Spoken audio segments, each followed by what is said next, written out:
All right, hello everyone, and welcome to Answer the Call. I messaged this guy late last night and was like, "Crap, I next week there will not be an Answer the Call. Me and our guest Croncy we're going to be on the Mongrel Squad podcast. I forgot the name of it, but we're going to be on the Mongrel Squad podcast, coming from the perspective of non-pirate players and talking about piracy and stuff like that. At the same time that Answer the Call would be. I thought that was this week, but it's next week. So I didn't have any plan for this week. And I was like, let me message Croncy. We could promote that plus get to know Croncy. So welcome, Croncy, to the podcast. If my stream deck will work, there we go. And how's it going? It's going fantastic. How are you? Awesome. Good. So we were talking about it a little bit before I started the recording of you're Australian and stream at similar times to me, and it would be a great opportunity for people that watch my stream to get to know you better. And I just long term, I see the content creators playing at this time probably playing and doing things together when the game supports it better. We did the tank thing, which was fucking awesome.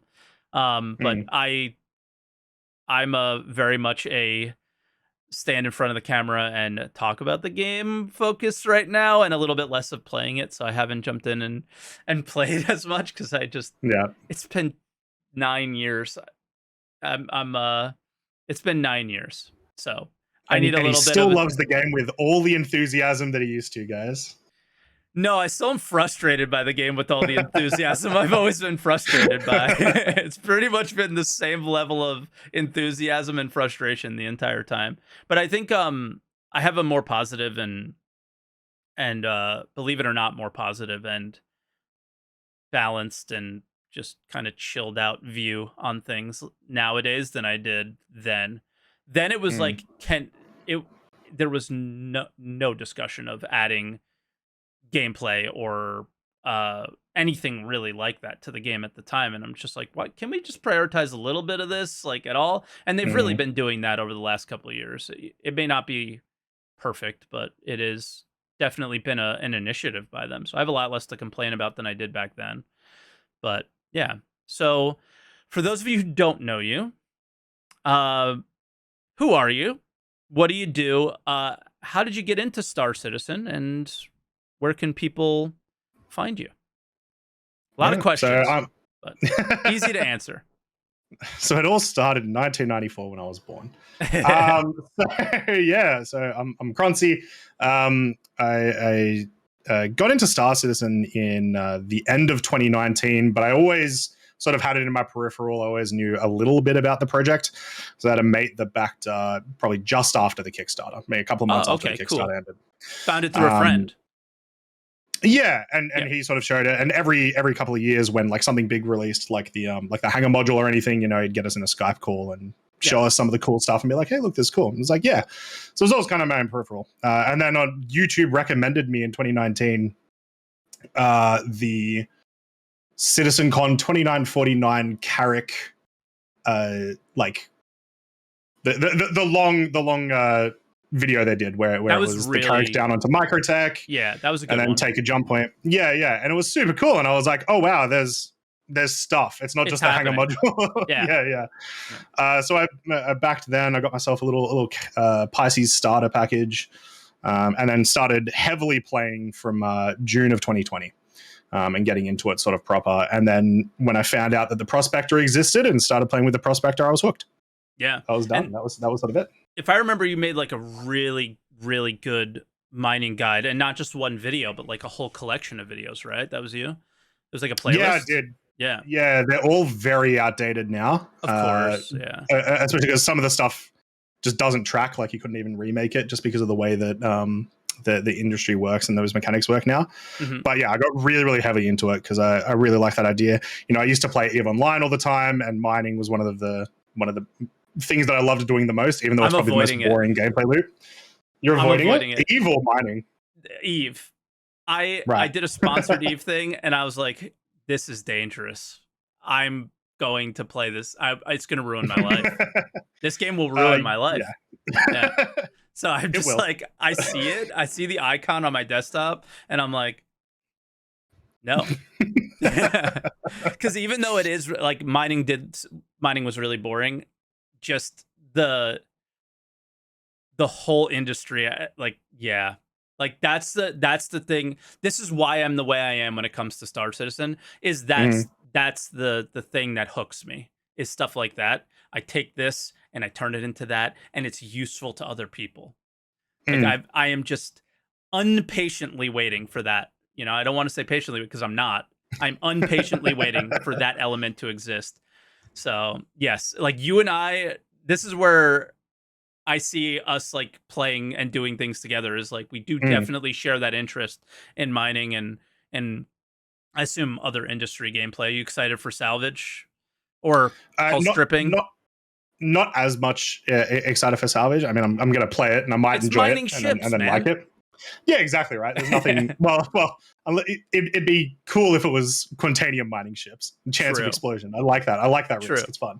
True. But yeah, there's something that's always really interesting about the idea of like, I've mined this. It's sold to some big alliance that's out in like nullsec or whatever, and they're going to use that to buy 2 rockets that they're going to use to kill this other player. Whatever. It's very cool to have that full loop there. So that's one thing I'll always be looking for in Star Citizen that I know is going to be like the last thing implemented, but maybe I'm okay with that. Maybe. I mean, I don't think the last thing implemented is going to be player own land or bases. I think probably the last thing that would, if it even is planned, is player owned like space stations or something like that, right? So like something like really, really big. But I don't think it's in the short term, but I don't think it'll be the last thing that players might be competing over stuff. You know what I mean?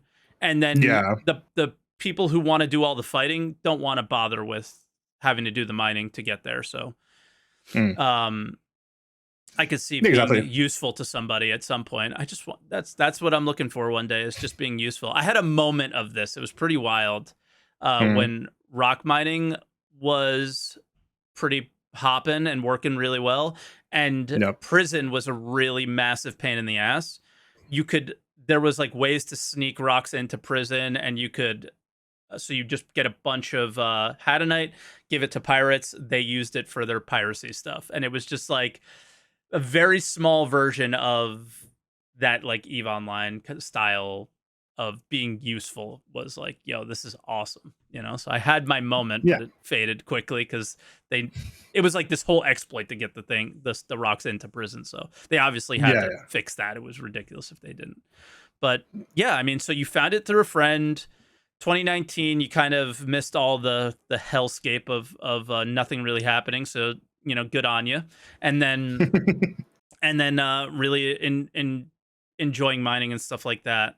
Now, how do you think this year went? I mean, I think that this was kind of a topic from my stream this morning, and we went through all the features that came so far this year. But my argument was we can't really discuss this year until we see if 318 it comes, right? Because I think 318 is kind of the culmination of the year if it really does happen, right? Which we're all assuming. Yeah, 100%. So my sort of comparison for it, like, because I didn't have all of 2020 playing it heavily. So my comparison for it is last year, where we did get 4 patches. They were pretty. They were pretty feature heavy. At least they felt to me like they were feature heavy when they came out. It felt like there was a lot to do. And 318, now that everything's been committed, sort of feels almost as if it's like 2 of those patches worth, like last year's patches. For sure. And so, this year's been like really boring with a couple of high points. It's been hard to get motivated to play in some stuff. I've still had a pretty good time for the most part, but obviously 100%. It comes down to how 318 performs. And I mean, from what I'm seeing, I feel like it's going to be a good time. I mean, I know that racing isn't really a thing that you do much of or really any of, but that's a big scene that I'm a part of. And so, there's tons of features for that coming out. It gets me really excited. Like that for me at least, that could be one whole patch by itself, and I'd be done for 3 months. Sweet, awesome. Yeah. Yeah. Well, but this is before your time. But all I used to do was race in Star Citizen in the like Arena Commander days. I stopped doing it when the flight model change became a little bit more slidey. I didn't enjoy it as much. Like the M50 used to turn like a Formula One car. It was amazing, and I loved it. So I also just the racing scene in Star Citizen currently, like XGR and those other things, just the way that times are counted and all those things is a little bit like convoluted and like sort of a pain in the ass for me. So the idea of time trial missions and being able to time yourself in the game and stuff like that with this new UI that's coming, that you'll see me racing in 318 for sure. Good. Like a little bit. Yeah. So I will definitely be involved. It's just too much work for me for everything else to have played, but I always kept an eye on it. I just never played it. But yeah, dude, I used to do it all the time. And just any form of progression in any game is exciting for me, and watching yourself get faster is just like one of the best feelings. So yeah. So you do a lot of racing now? Yeah, so I do lots of ground racing myself. Ground racing, gotcha. And I have a couple of world records with that. Hell yeah. But the ship racing I'm not good at, but love watching and love engrossing myself in. And in my opinion is arguably the more entertaining of the two, at least to watch. Yeah. So yeah, I do a lot of stuff with those guys, and sort of on that, and like with the content that's actually come out this year and sort of all the enjoyment, because we have been so feature light this year. All of my enjoyment of the game this year has been community stuff. Yeah, it's all been community events. So it's good, and I don't think there's many games where you can get some of these community events like that at all. Just because there's not other games that allow you to do ground combat and ship and tank battles at the same time, whatnot, right? So for sure, it's a unique situation. So I've had good times with that, and that's sort of been the crux of my year this year. Whereas last year there was just enough content to get me through every 3 months, because they were like, all right, here's it's just looking here's at Crusader, what's new in the here's patch. everything, Yeah, it would just be like, oh, look at the new stuff. If I was to put you in a box and put one label on you, it would be like that specifically, like community building events. I haven't seen anybody really, at least with the amount of variety too that you've done and tried to really, really, I don't know, bring people together as much as possible. Than you, I think. Another, which a lot of people here would probably know, is like Detox would be another example that I would give to somebody who does stuff like that. But it's very, the word niche isn't right, but it's like a single focused combat, team versus team. It's all super awesome, but it's, you've done racing, tank battles. You're just finding ways to really take the game to and making it enjoyable for people, which is, I'd say, quite commendable, because I wouldn't have the patience to deal with some of the logistics of making these things work. And yeah, I mean, dude, we did the tank thing together with, who was it? It was Auralia, you, me, Tomato, Morph. Yeah, Morph was there. Yeah, a few others. It was Firestar, so fun. I think. Firestar. Yeah, it was so fun. That was so fun. Yeah, and that's sort of the big thing, right? People have to remember that Star Citizen is a sandbox. Now, obviously, you still want features and you still want things to be in the game, but sometimes it's just get together with some mates, just do a tank battle. You're gonna have a ton of fun. Yeah, it's cool. But yeah, that I would say that is that something that you still want to continue going forward? And what would if everything was how you would want it, what would be your ideal kind of thing to put together? Oh, I mean, the theaters of war, but in Star Citizen. So theaters of war. Yeah. Full like large battle group style thing. But really, it would be one thing I've wanted to do for a really, really long time is kind of like player-made mysteries. So think of like an investigation mission, but actually created by the players with a couple more tools to make it, more than just, hey guys, I've sent you a Discord message with clues. So it's something could be a bit more spicy. I don't know if we'll ever get to that because I don't think it's anywhere remotely on anyone's radar. But that would be really cool, I think. You don't think so? PES. The moment you get matchmaking. Well, yeah. No, it definitely makes it. It's a possibility. Yeah, like who knows how quickly things would get cleaned up, but leaving clues seems like it could be a thing that you might be able to do. We just have to see how it works. But I don't know. It seems closer to me than you think. But yeah, we actually, I mean, most people don't know. I play this game called Eco and run a server for it. And one of the admins that I work with, that a lot of people would know from the chat, a legal guy, made this whole elaborate, because the game's complete sandbox too, made this whole elaborate, like investigative thing, and somebody found it and got like a really awesome prize. So yeah, it's like, I don't know. That stuff's really cool too, and I think that's a cool idea. But yeah, I don't know. The next thing that I wanted to talk to you about is more from like a content creator standpoint. You've been on the scene streaming since, I think you mentioned it earlier, but I kind of brain dead. When did you start streaming? So I started streaming in February of 2020. Okay. So just before like lockdowns and stuff started happening. Yeah. And I originally started because a mate of mine started streaming, and I'm kind of a jerk. I kind of just try to do everything he does better. Nice. And I did. So oh man, is he here? Yeah. No. Should we tell him? Oh, I've told him many times. I bring it up all the time. But yeah, so I started streaming because of that, and then I was just doing sort of a bit of everything. I was doing like Mountain Blade 2 when it first went to early access. That game is so good. It's so good. I haven't played it since it actually full released. I need to reinstall it. Same. And then you just sort of just played a bit of everything, including Star Citizen. I would just stream that every now and then. And then after the big Among Us phase that happened in end of 2020, IAE happened, and I just started streaming Star Citizen full on and didn't really stop. Where did you? Because it's not easy for people to come like you. I would consider you like very big success story as far as Star Citizen streaming goes. This shit is not easy at this point anymore. It was a lot easier when I started. There were like 4 people.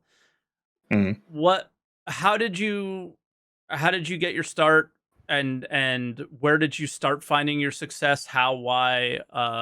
Maybe you don't want to give away like certain secrets or something like that. I don't know, but I don't want to put pressure on you. Followers and subs, and I had a bot in my chat yesterday saying that I can buy followers. I was like, oh, sick! Pay to win streaming, nice. I don't really know. Actually, I kind of do. Sorry, I take that back immediately. So I was streaming like Star Citizen to like maybe 15 people for a couple of months, and then Atmo Esports announced the Stanton 7. So I had known about the Daymar Rally. I mean, it's hard to not know about Star Citizen and not know about the Daymar Rally. You know what I mean? So exactly, they were like, Stanton 7 is this thing, and I was like, oh, okay. Hey, like chat. Hey, the 15 people in chat. What if I just started like practicing ground racing for the next couple of weeks? And they were like, yeah, cool, whatever, cool. And then we went to qualifiers, and I got the top qualifying time and stuff, and so I did a lot of Stanton 7, and then people sort of found me from that. People found me from that event, and then it sort of that puts you higher in the rank. So cool, it just keeps going, and then eventually, I hope to think that then people started watching me because they like me, but it could be any reason. Yes, I mean, I still believe half the people watch me because they hate me. So I don't even know anymore. But you also started making YouTube videos. How's that going? I think it's going pretty well, but I just want to see from your perspective how it's going, how you're dealing with it. Every guest, the people who watch this podcast regularly, every guest that I bring on, I push them to make YouTube videos. Some of them do it, some of them don't. everyone that has done it has seen success with it. Yeah. Every time so it probably happens once every 3 months. I go, all right, it's YouTube time. I release 2 to 3 videos. Maybe one of those I'm proud of and performs well, and then I fall off, and I don't know. I just stop doing them. Do you fall off because it's like if it's like feels like not worth my time, feels bad, that kind of thing? It's sort of hard to tell. It's probably because like sometimes I'll make a video. My not anymore, but my sorry, my brains are working. My most viewed video for a while was me talking about 315. Okay. Was me just doing a quick. They did like a roadmap roundup, but 315 had like a lot of features, and so I talked about it, and it went to like 5,000 views, and I was like, holy crap! And then the next video I did, I don't remember what it was about, but it got 1,000 views. The video after that, I went really hard. I spent 25 hours making the video, and it got like 110 views. And so I think it's that sort of thing, right? Where it's like, if you have a video or whatever that you're really passionate about, and then it performs terribly, like, that crushes you. It's demoralizing, yeah, for sure. Yeah. But the thing about YouTube is you just got to pick yourself back up and keep doing it, because there's no denying that, like, just like streaming on Twitch, that consistency is definitely something that integrates into that a little bit. But yeah, I mean, personally, I thought you were doing really well, and like one of the things that you were doing is something sort of similar, from what I can tell, to what I was doing, was where you were taking some of your Twitch content and turning it into YouTube videos, which is like a much like, okay, I didn't put this much work into it, but I'm able to put it on this platform and help my Twitch grow and help my YouTube grow, and it just does, worlds for your content and stuff like that. So yeah, I'll always suggest doing things like that, but the focusing like on trying to make the perfect video is do not do. Yeah. Never do that. And it sucks too, because sometimes it works, right? One of my favorite videos I ever made was before they did 317.2. It might have been 317.1. One of the sub patches that made Pico balls really, really easy to find. Before that, I did a video on the history of the Pico ball, and I was really happy. I did all my research, and we spent a 24-hour stream trying to find one, which we did at the time, which I was really happy about. I remember that. Yeah. And then like that performed really well. No, I didn't sell it. It couldn't be sold. Oh, that's right. Yeah, you went to try to sell it. It was 0 AUEC. Yeah. Yep. It was very disappointing. Yes. And I tweeted at Jared, and he said, "Wait, no, it's supposed to be 1 million." I was like, "Well, whoops." Well, it's not. Oh, dude, it was supposed to be 1 million. I never saw his reply to it. Oh my god. Yeah. Okay. Yeah, because that for me was like, really, god damn it, that would have been so cool. But yeah, I mean, for me, I think that's one of the spots where you really came into, like, I noticed you when you were like, I'm going for the Pico ball. And I was like, oh God, this poor man. What is he thinking? But yeah, it's that's when, like, and then people started messaging me and were like, you got to talk to this Croncy guy. He loves mining and all this stuff. And yeah, and then I just started like paying more attention, and I was like, yeah, I really like your content. Anything I've watched on YouTube, I really like too. So yeah, just keep going, and you're not going anywhere, brother. I think I said this to you when we did the tank thing. You're not going anywhere but up. So keep going for sure. But we talked a little bit about 318. We talked a tiny bit about this before the stream, is that you definitely have like a more positive outlook on life in Star Citizen than maybe someone like I do. What do you, I take real offense in a way to this like road to 4.0 and journey to 4.0 thing, where they call it journey to 4.0, road to 4.0, but it's not really. Like, especially like CitizenCon and stuff, they even were like, well, actually, it's like 4.x. Like, some of this stuff's probably not coming in. What do you think about all this? What do you think about? We talked about 318 a little bit. What do you think about the coming 6 months to a year? What are your expectations, and how do you feel about everything? Yeah, so I like to think that I'm just more chill in general. Yeah. It's very hard to get under my skin for the most part. Very easy for me. Very easy. So yeah, anytime something comes up like CIG wise or anything that's it's not just CIG, it's really anything that's maybe could be considered dishonest or something like that. I just kind of it doesn't necessarily bother me because I'm not really hurt in any way. Am I still enjoying myself? Yes, then cool. It's not really an issue. But that doesn't mean I don't think that sometimes there are massive issues. It's just they don't tend to bother me too much. I'll still sort of discuss them in stream and we'll talk about what could they have done better, etc. But usually my view of everything is pretty positive. With 318, there's only sort of one thing which kind of grabbed me, which was when we got the letter from the chairman. There was it's a specific thing it's going to be in testing from July, and then just got pushed back and back and back and back, and that was my first experience within the last because I've only backed since end of 2019. It was my first experience of an actual really big delay. Every other time the last delays were this patch is going to come out a couple weeks later. I was like, yeah, whatever, sure, who cares. But I sort of am happy that they've been able to put a lot of actual gameplay things in this year. There's been a lot more focus on that by using Turbulent to get some new missions and locations in. Yeah, Turbulent's and god actually tier. Things for us to do.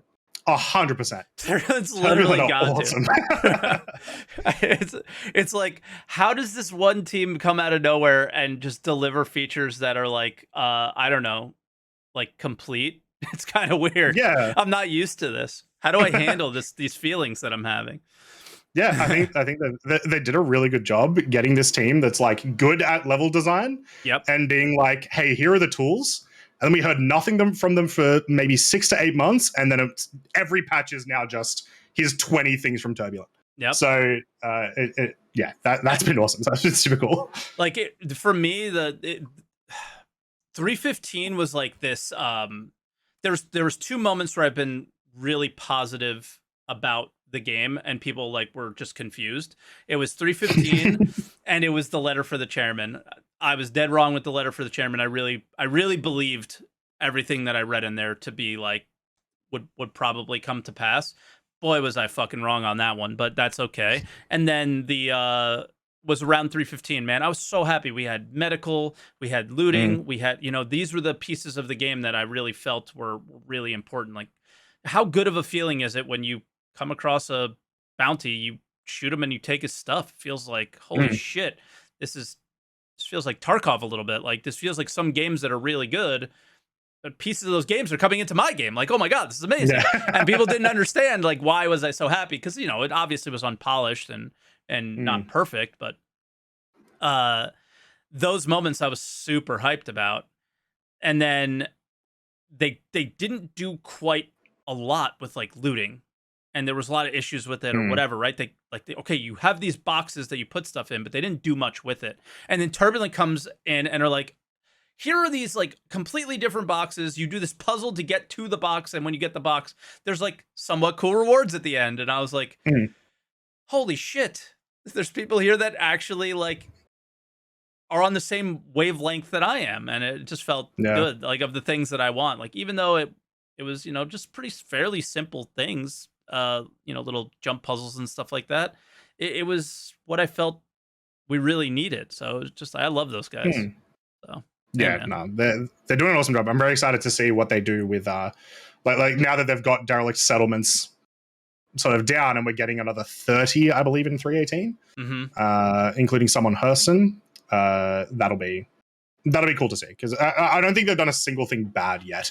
Yeah, the very similarly to your Pico Ball situation, man, the derelicts on Microtech or whatever were the what are they called, the artifacts guys? There was all different artifacts, little they had different levels of pristineness and stuff. I was like, holy shit, these guys are really doing it. And then I got the most pristine one, and I went to sell it, and it was 90 credits, and I was like, dude, really? And then Jared actually said something, and I don't always resonate with what Jared says on camera, because he's mostly just kind of like calm our expectations, and rightfully so. But this is something that he said that really resonated with me, but we don't quite have the tools to do it yet. Is there? He kind of pointed out that maybe their intentions with that was for us to trade them with each other. And I was kind of like, for people to like have a full set or maybe something like that. And I was like, oh, okay, that's actually really cool. But then we don't really have the tools to trade very easily, you know? And yeah, not just that, but we also don't really have like there's not many ways for us to display our cool things necessarily. Yeah, so what gives it value? Right? So why would you buy it? Yeah, exactly. It doesn't, having it just in your inventory doesn't quite give it value, but I totally could see that. Like somebody in chat says, but what would you want to do with it after collecting? And then he agrees with you. He says, yeah, okay, so like we're on the same page there. Was the guy, like for me, have you played a lot of MMOs or no? Yes. Yeah. Okay. I'm the collector when it comes to MMOs, like the rare things from the first day of the MMO. Like I still subscribe to Star Citizen. All right, yeah. A lot of people kind of have stopped because they maybe don't like the things that they put out, whatever. I like the fact that the less people that subscribe, the more rare my shit might be that I do have, right? That's like, I'm really bad about that kind of stuff. So when I saw these, I was mega excited. What MMOs have you played? Because many people that I've had on the show don't have MMO experience. A lot of people that have come to Star Citizen do not have MMO experience. They come from, because Star Citizen appeals to a very wide audience, and yeah. So I played a ton of WoW. Okay. I started late because I'm a young boy. Don't hate me, chat. I started in like Wrath. So how old are you, if you don't mind me asking? I'm 28. 28? Okay. Yeah. Yeah, because most WoW guys are like my age. Like I'm 37. Yeah. Yeah. So I started in Wrath, and I sort of have this thing. It was both with WoW and Eve, where for about 2 months every year, different months, not at the same time, I would get absolutely obsessed with it and then move on to something else. Yeah. And then I played a ton of the Old Republic. Played a lot of Arcade when that came to English servers. What do you think? A lot of Black Ashes? Desert, yeah. If you liked Arcade, I do not care about Ashes. Really? Yeah. I have a mate who keeps on talking to me about it every time there's like something new about it. And every time I see it, I'm just like, I'm just gonna play WoW, maybe. I don't know. Oh, dude, I really feel the need. I got my eye on Ashes. Yeah. Bad. Yeah. It's kind of like, I played Ultima Online, and that was my thing, and I played it for way too long. 17 years I played that game before I put it down. And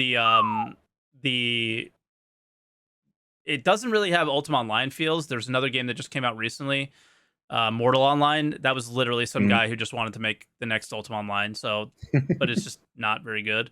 And yeah, this is just scratching that itch. And Star Citizen was weird. It was like, I found Star Citizen through an Ultima Online forum, because Chris Roberts worked on Ultima Online, and some people that work in the Austin studio, like the original people from that mostly were part of the original Star Citizen stuff, were a lot of Ultima Online devs.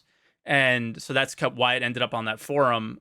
And I saw a lot of things about Star Citizen that were solving the issues of what I hated about Ultima, which was like the economy aspect of things. Was like the simulation was what I thought I wanted, because man, big guilds and shit in that game were just like deciding what the price was, and it was just fucked for things.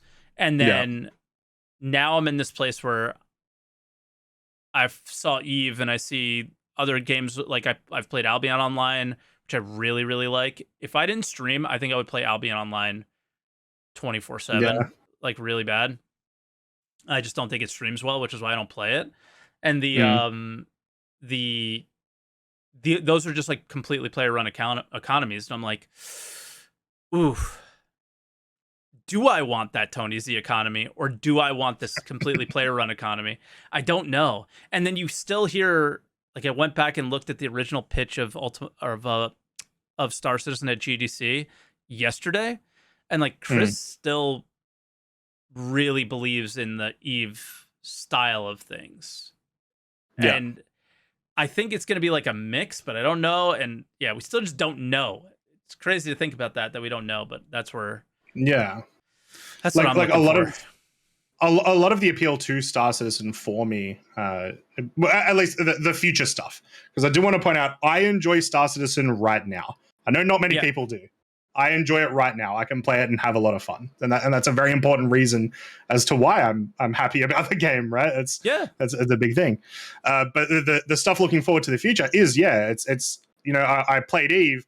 The stuff that I didn't like about Eve, or the things that I couldn't do in Eve, I can do in Star Citizen. Like Eve would be an absolutely amazing tier 1 game if I could walk around my ship. It would be the best game of all time if I could travel down to a planet and shoot. Right? That's the big thing. It already has some really, really amazing mechanics, and when you expand those to like other gameplay styles, it would become fantastic. And Eve sort of did try that. But they tried it in a weird way. They had, I want to say it's called Dust 514. Oh no, I don't know about the VR one, but they had Dust 514, which was an FPS game that the world was connected to Eve. So things that happened in Dust 514 were supposed to affect Eve Online, and that was your FPS side. I don't know if that ever actually happened, or it happened in maybe ways that people didn't want. I don't know. I never ended up playing that.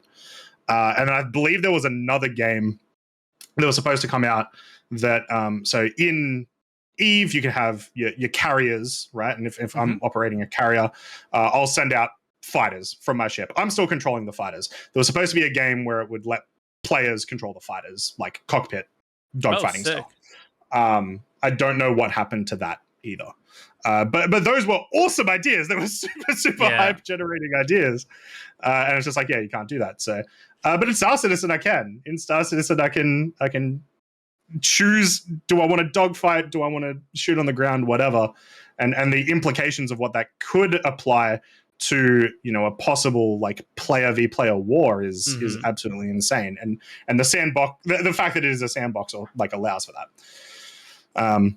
What like, just from an inexperienced Eve player, what is your like day to day when you, because the big thing that I think people who maybe don't play Eve a lot would immediately go to the massive, large player versus player wars as what Eve is.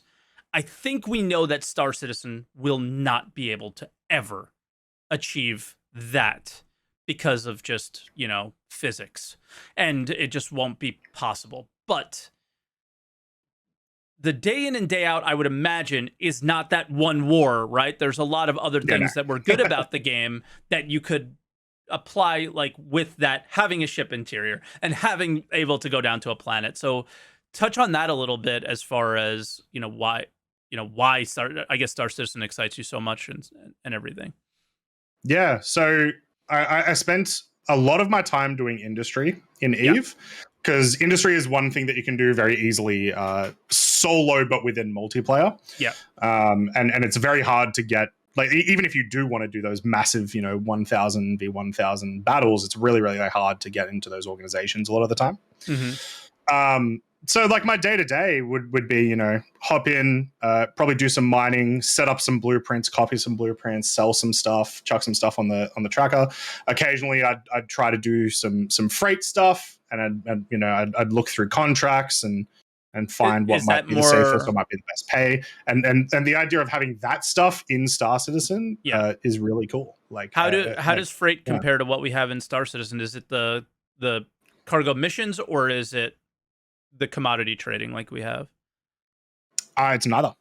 The way that the majority of freight works in Eve, and it's one thing that I'm really, really hoping they're bringing to Star Citizen, just because it's a cool logistical thing, is I am a big mining conglomerate, and my organization have a ton of ore, and you, SaltEMike, are a big manufacturer. You're making lots of rockets or whatever.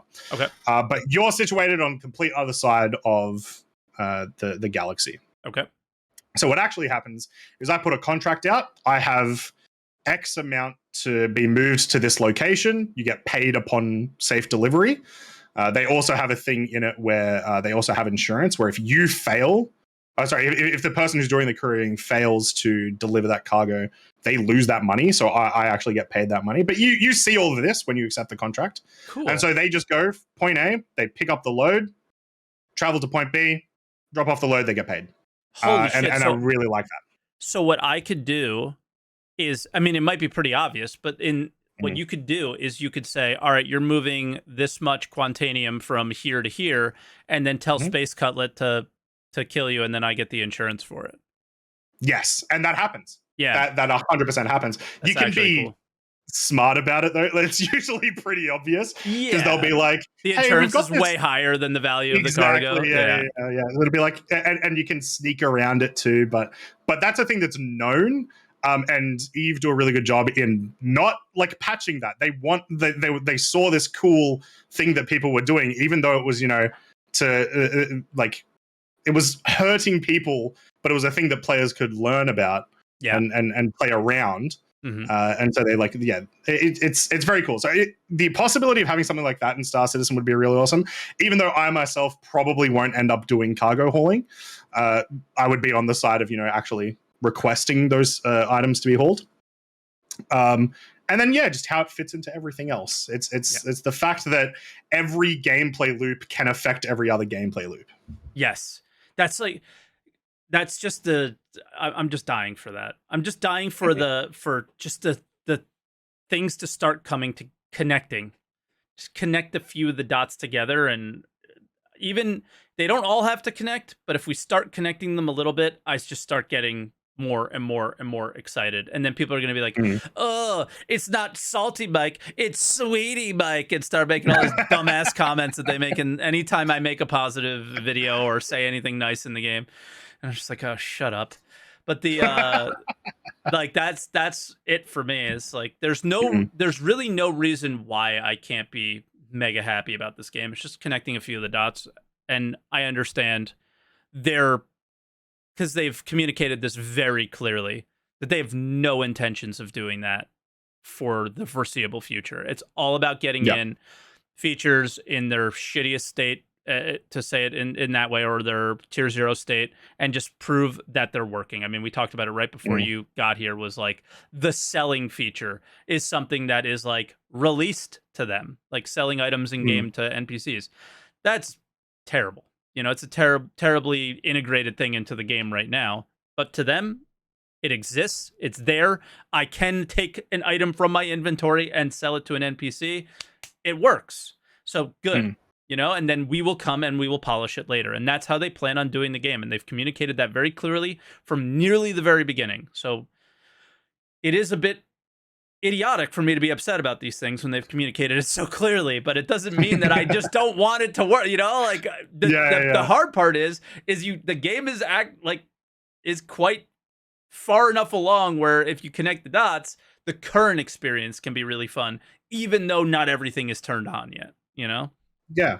And I almost wish that they would switch from their intentions to maybe something a little more of connecting the dots more. And I think they are moving in that direction more than I anticipated. Yeah, I would say that they sort of started-ish, right, with dynamic events. That is kind of connecting the dots. Yeah. Having these actual experiences that when they work, bugs aside, are absolutely awesome experiences. I had so much fun playing Siege. When Xenothreat first came out, I lost my mind. Like it was really, really cool. It's like, hey, look, everything is kind of connecting. Oh, it's gone for 4 months. Oh, okay. All right then. Jumptown was my real was like a kind of eureka moment for me a little bit, where the big thing for me was that it wasn't the Siege and Xenothreat. I didn't like as much because they were PvE. And I think Ninetales, nobody ever mentions Ninetales because I thought it was just like, it just was poorly implemented from the start, and it doesn't, I think it needs a few more dots connected to really, really work. But the simplicity of Jumptown and just bringing people together and see what happens was just very fun for me. That was like Mm. that was one of the. It didn't need all this polish. It was just like, yo, go here, and then everybody goes there, and it's a different experience every time. And I just Yeah. really enjoyed it. As far as all of the dynamic events, that would be my favorite for sure. Yeah. With Ninetales Lockdown, I feel like not many people mention it because it just feels like a large mission, Yeah. opposed to an actual event, something like big that happens with like, I mean Xenothread is very cinematic, right? With the final fight, you don't really get that with NTL. But with 318, it's like the piracy dynamic event now. Yeah. So Yeah. it might get really good. So we'll see. Like that Ninetales Lockdown probably stands to improve the most from 318's features. I guess I would say. Yeah. I would actually disagree. I think Jumptown does out of any of them. Oh yeah, you tweeted this, and I meant to ask you why. Why? So Jumptown specifically, I think becomes a lot better just because people, firstly, are now less willing to Alt F4. Right, it's going to be a big problem for a while, but with PS as well as with the rumored reset tool, depending on how that works out, people are less likely to also just character reset all the time. Yeah. So you're going to want to kind of save the armor that you've got on you. You're going to want to save the stuff you've got in your ship more. And it might not be enough, but I think that's probably going to be a bit more of a big deal. The other thing is I can also just like start collecting tons and tons of these 1 SCU drugs over a couple of days, and then it should theoretically persist within my ship consistently. Obviously, we'll see. Yeah, but that means a lot as well, right? So for sure.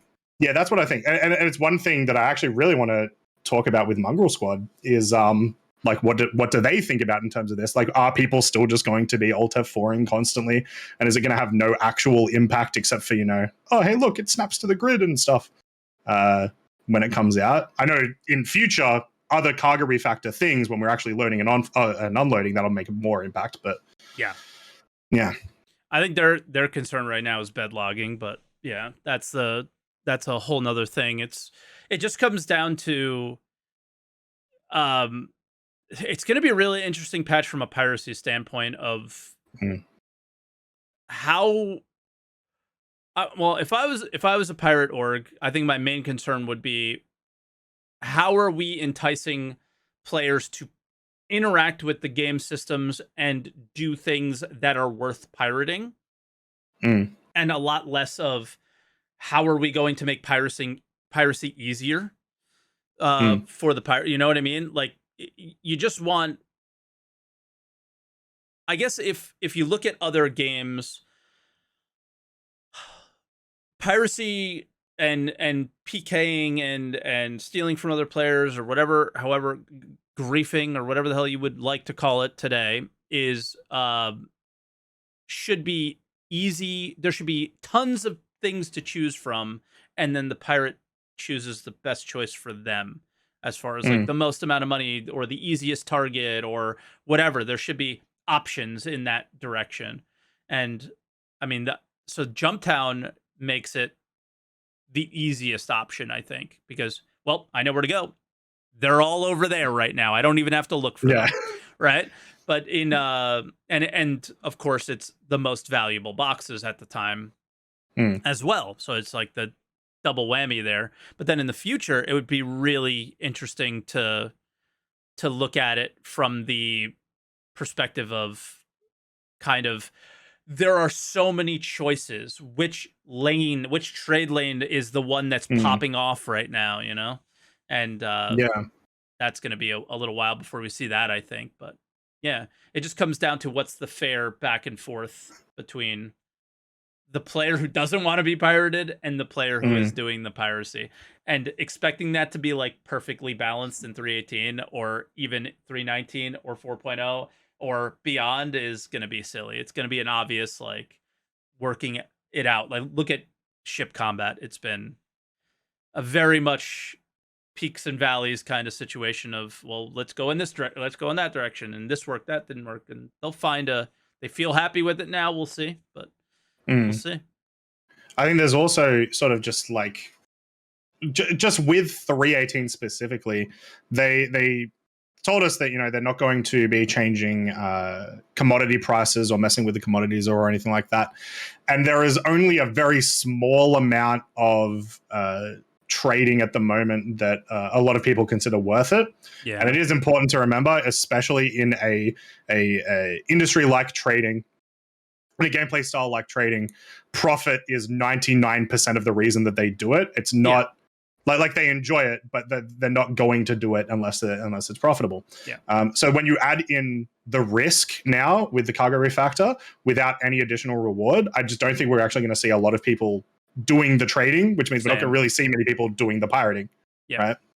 What did you think of the AMA there on that? I had a really kind of up and down with it. Like, I loved hearing about soft death was like really, really cool. But then my initial thoughts of the cargo mission idea I thought was really stupid. And then I thought about it more and I think I'm wrong. But yeah, I don't think it's stupid at all.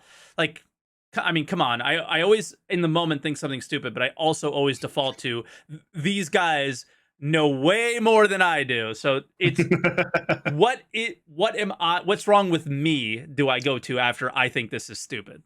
So just to be fair. What don't I understand? That's usually where I go. Yeah, 100%. I obviously soft death is super cool just because we've been wanting that for a while at the very least. That was something like that in general. But it really comes down to how are any of these things actually going to play out in practice with how we know the players actually play, right? Like I feel like yourself and I have a relatively good idea what players will do when they actually get their hands on some tools. And I think soft death is cool, but once again, when the only people that are going to interact with soft death or interact with like the distortion changes, because that's like another thing, are people that want their opponent to have a fun experience as well, which I am. Guys, if you come pirate me, here's your open invitation. Come pirate me. We'll have a good time. We'll shoot at each other inside the Hercules. It'll be fun. So yeah, it's. I would like to see sooner rather than later in 319 more iterations. An expansion upon basically everything that's coming out with Cargo Refactor. Yeah, and then going back to like what we talked about earlier, don't have that expectation. Yeah. That's the thing that's tough is you see something come in, it's not fully ready, and it needs a bit more, but they tend to move on to the next priority after that. And that's like kind of where my constant frustration comes from is like, all right, dude, cargo refactor looks good. But are they going to continue with that?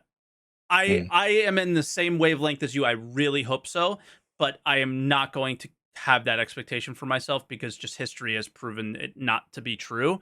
But also, lots of things are changing. Big UK studio.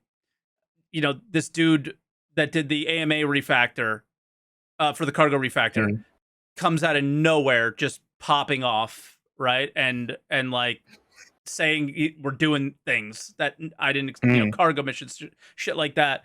So I am sharing your hopes, but keeping them suppressed as much as I can.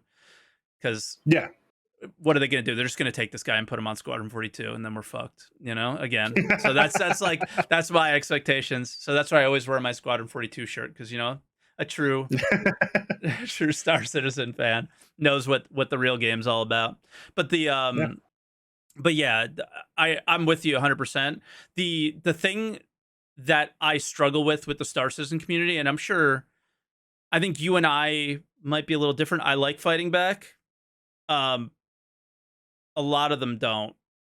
A lot of people like have you gauged this interest as well? The mentality of a lot of Star Citizen players may not be ready for what Star Citizen is actually planning to be. Yes, 100%. Yeah, like coming from being an Eve player and knowing that Star Citizen might even be a little bit like, it might not be very much like Eve. It might even be just a little bit like Eve. These people got a rude awakening coming, I think. And it starts in 318. Yeah, I mean, it started with Jumptown, to be honest. But yeah. Oh yeah, I mean, you reacted to my video about it when I was talking about. I was talking about, like, you know, toxicity. People don't really. Well, it was part of the toxicity video, but I was specifically talking about like, people don't really understand what PvP is going to be in this game and what people are going to be allowed to do. Yeah. And in my opinion, should be allowed to do. And remember, I'm not a PvP player. I expect this to happen to me. Yeah. And so you have a lot of people sort of go like, well, I mean, yeah, you saw it with Jumptown. So many people were going like, hey, stop PvPing at Jumptown. You can't PvP at Jumptown. That's so not fair. Stop doing that. It's like, this is a PvP event. This is as PvP as you get. What are you talking about? Yeah, like what? Yeah, and then it's that, and then I think it's mostly in the PvP versus PvE side where people don't really understand what's going to happen in this game, but it does sort of trickle down. Like, people expect those Eve 1000 v 1000 people battles, but when you think about it for like half a minute, it's like, do you realize how terrible that would be for the player? Like, that would not be a fun experience. No. A 20v20, that'd be a lot better, and you can probably expect that sort of thing. Yeah. I mean, people are doing bigger than that now, the battles, and having fairly decent frame rates and good experiences. I mean, I mentioned Detox earlier. If you guys haven't checked it out, like, his most recent video is incredible. If you haven't seen it yet, Croncy, it's awesome. You should watch it. But it was a 50 on 50. So it was like, it was legit, and it was good. And everyone looked to be performing pretty well also, which is really cool. So, yeah, I mean, I just don't think people are ready. Like, I was called a griefer for killing on site at Jumptown. Like, what are you talking about, dude? Like, well, it's because they knew it was you, not because you killed. They were just like, oh, it's SaltEMike. What a griefer. Yeah, what a fuck this guy, you know. But yeah, it's that was one of the things that I just will not. I'm worried, and I worry that many other MMOs outside of Eve have really kind of taken their games down a notch to appease that audience, because that audience is larger than the PvP focused audience. And I don't think that's going to happen to Star Citizen, but I do worry, because bottom lines matter, and, you know, their businesses, and I don't know. What do you think about that? Well, yeah, it is a much larger group of people that want to just primarily do like PvE and sort of chill, and any form of multiplayer that they want to do is usually like a co-op style thing. For sure. But it's such a unique aspect of a game for there to always be risk, because you can't trust people. Yeah. And it's so cool. There's really no experiences like it, which is why I really want that for Star Citizen. Now, if they do end up going the route of, all right, well, you know, while this is a game that we want to make, it's not the game people want to play, then I'm still probably going to enjoy myself. I very much doubt that I wouldn't enjoy this game if that was removed. But I really hope that there's at least ways to teach players that actually, here's an example. There was a lot of people complaining about when Cargo Factor was originally announced. A lot of people were complaining about how when I don't want to just get all of my trade stolen all the time. People are just going to PvP me and stuff. It is so easily avoidable. I know, it's ridiculous. By taking a slightly longer jump, or going like a weird angle. You know what I mean? So, but people don't know that. People don't think about that, because it's not really a very intuitive thing to think about in the first place. But if you had tools in the game, or you had a way for CRG to explain, hey, if you are the person that wants to avoid these things, here's how you do it. There will still be a risk, but here is how you minimize risk to yourself, blah, blah, blah. Then I think that they can still implement that stuff, and it won't be bad. People won't leave on Exodus. I think one of the sneakiest, most exciting features of the new flight model is the ability to quantum travel like more freely. Yeah, that little, I forgot what it was called, like the quantum boost, I believe they call it. Yeah, that is a feature that is, I think, going to be used by players a lot more and be the bane of maybe Pirates' existence a little bit as well. Yeah, I think the only way you sort of fix that is we might have to start QEDs getting a bit bigger or something like that. For sure, yeah. But that's actually, quantum boost itself is something that I don't think is talked about as much as it should be, because it's sort of its own feature in its own right, and can allow for so many things. Like the implications it has for space exploration is huge. Yeah, absolutely massive. Like, you want to find your own jump point? Well, this is going to be the way that you're going to do it. You know, this is how you're actually like you'll do your scans, whatever, but this is how you're actually going to find these locations. For sure. I just, and just for me in general, I think just traveling around a bit is to make, you're not so on this like rigid, very freelancer style of, I have to travel on this exact path to get out of here way that will be maybe more intuitive to the player who doesn't know, to just be like, well, just go this way and then take the trade lane, and I should be okay. Yeah.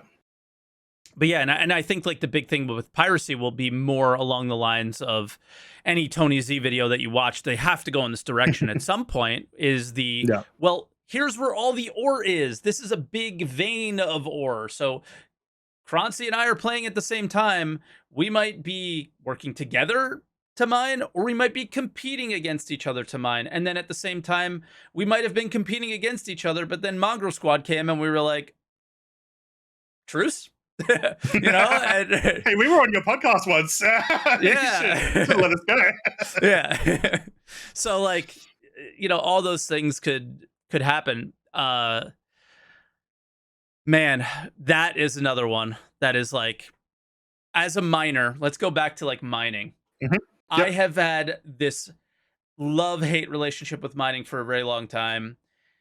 I love the action of mining. I think it's so hands-on in comparison to any other MMO, which is just pickaxe while you watch the screen and you just wait for the thing to fucking break and then you pick it up kind of thing. This is way more involved. I love the action of mining. I love what it could do as a group, bringing them to people together and working together. What would you change about mining? So many things, but not the gameplay itself. The gameplay itself of I think is great. I think they've done a really good mining, job. I wouldn't change a thing. Yeah, 100%. So there's a lot of stuff balance related that's got a lot of issues with mining, which makes it just a bit boring sometimes if you do it a lot, which they did address on a what is it called? A monthly report 2 months ago, I believe. They said that they have plans. Yeah. I want to know those plans. Yeah, exactly. But they said, hey, the mole will be worth it over multiple prospectors. And so the mole's my favorite ship. So you're speaking. Same. Yeah. I'm very happy. I don't know if it's my favorite, but it's definitely my favorite mining ship right now. We'll see what this RSI one's going to end up being, because it is bigger. It's bigger than a mole, right? And it can carry a rock. Like, come on, bro. That's going to be your favorite ship. That's going to be your favorite ship, right? I don't like the ROC. No, I don't like RSI. I don't like RSI either for a mining ship, but I like Argo. No, I don't like the ROC. I don't like the rock. Wait, oh, I thought you said you don't like RSI. Wait, you don't like the rock? No, RSI's fine. Yeah, I don't like the rock. I don't know why. I have no idea why, because it's basically a tiny prospector that mines small rocks. I don't know. I just don't like it. It's whatever. But yeah, it's completely nonsensical. Trust me. I have no idea why I dislike it. But yeah, so yeah, stuff with balance, it will be very important. Obviously, yeah, would love to see these larger ships. Would love to see some more explosive materials that maybe have different qualities to Quantanium. I think that'd be very cool. Oh, whether I'd like less. I think that is that's one of the things I like. Okay.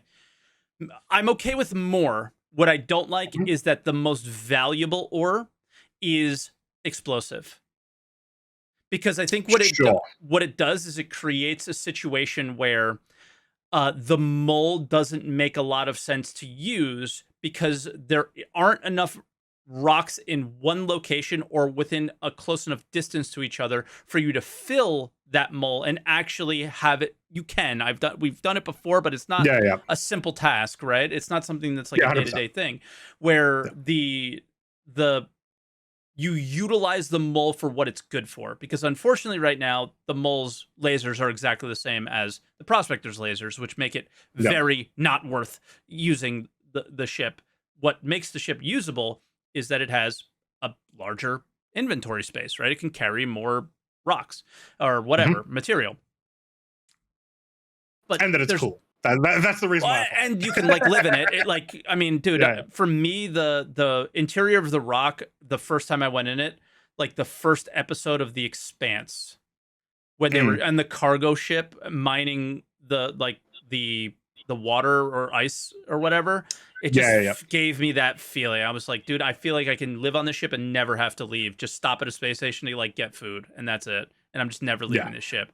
And then it, you know, it's kind of fell apart with the actual mechanics, unfortunately. But yeah, I Mm. mean, for me, it would be I need more rocks in one area, but then I also Mm-hmm. want a more valuable rock that isn't explosive. So all I do is just keep mining until I'm full. Yeah.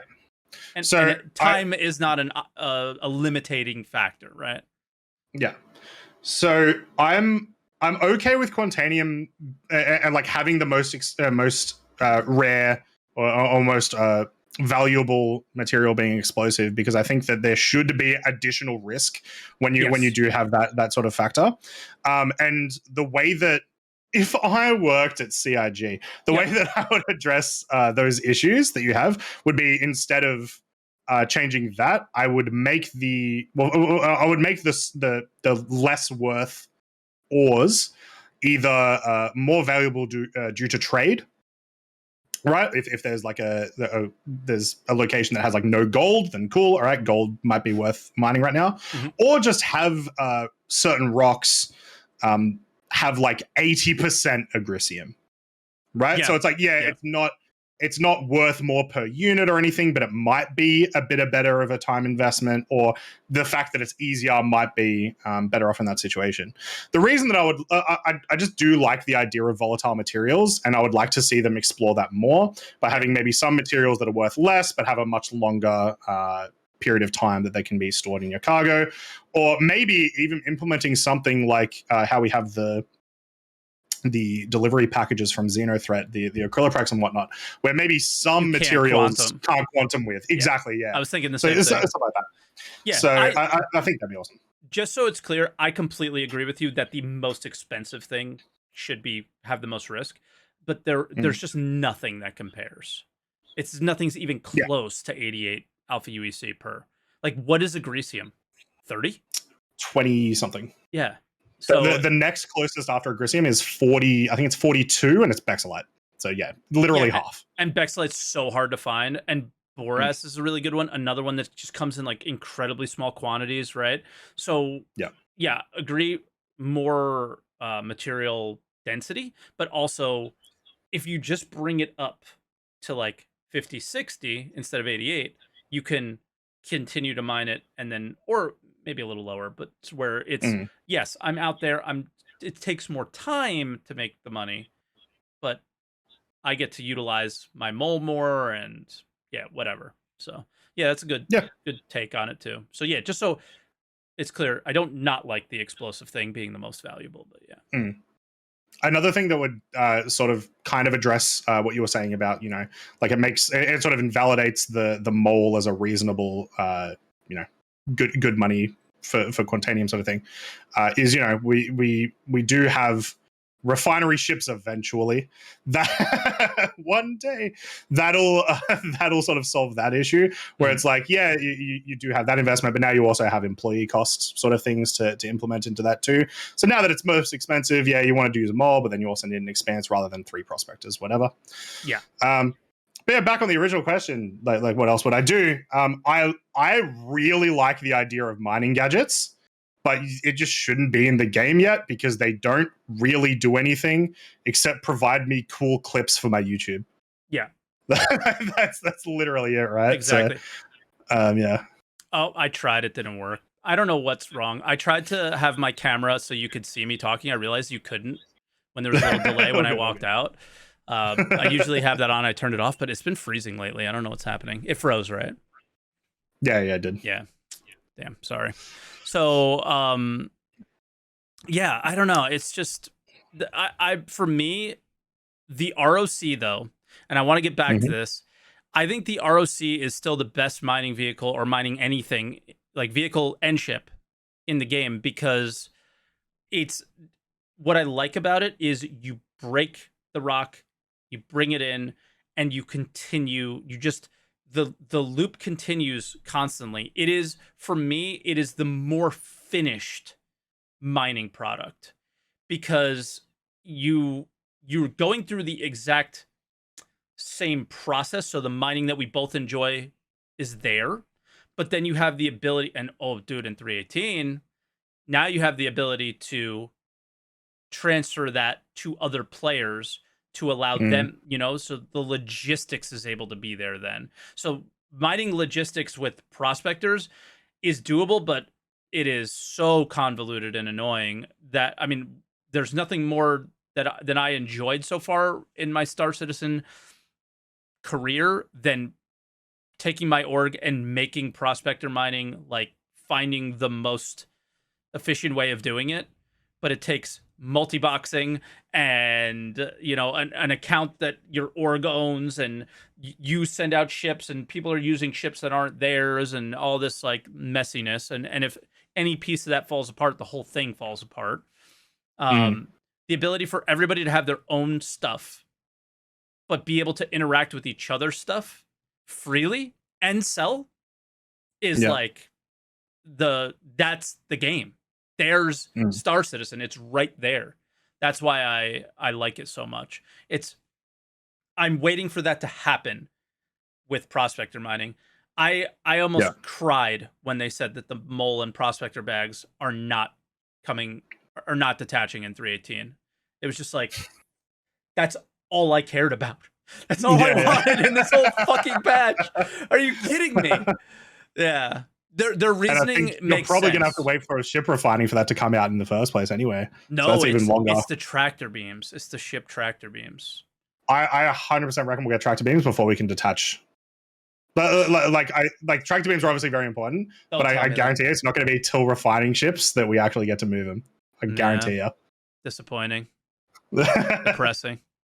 Because that's like that's when you take what I love about rock mining and bring it to the thing that I actually really enjoy, is the prospector and mole mining, Dang. I get it. It's just a bad vehicle and you're wrong. That's all. It's unbelievable. I didn't exactly hear your explanation of why you didn't like it, because we were laughing about me walking away. So what didn't you like about it? I don't know. It's like I was sort of saying, it doesn't really make sense because it's realistically it's the same gameplay, just less profitable. Yeah. But yeah, like it has like the cool element of like, take out your Cutlass Black and now you get to, fly around, then drive around, which is always cool, being able to sort of hands-on between two different vehicles. Yeah. But I don't know. I just always rather be in a big ship with a big laser that I don't know. I just enjoy it a little bit more. I couldn't put my finger on why. Yeah, that's true. But you like the Nomad, so your tastes are already a little fucked up. So, yeah, I saw that in Twitch chat. Yeah, he says it in my Twitch chat all the time. I'm sure. So I do have a question for you though. So one thing that I've always wanted to get the next step of, and one thing that I've always wondered about this game that's just never talked about, is construction. Is some sort of factory work, which has the smallest sprinklings of information of any profession, I think, in the game, but is very much, you'll be able to do it. And then the Galaxy comes out, and they say one of the modules is going to be a factory module. They didn't even say it. It was just sneaky as fuck on the page. I didn't even notice it. I watched a video from Joe Rune, and that's how I saw it. Yeah. He mentioned it.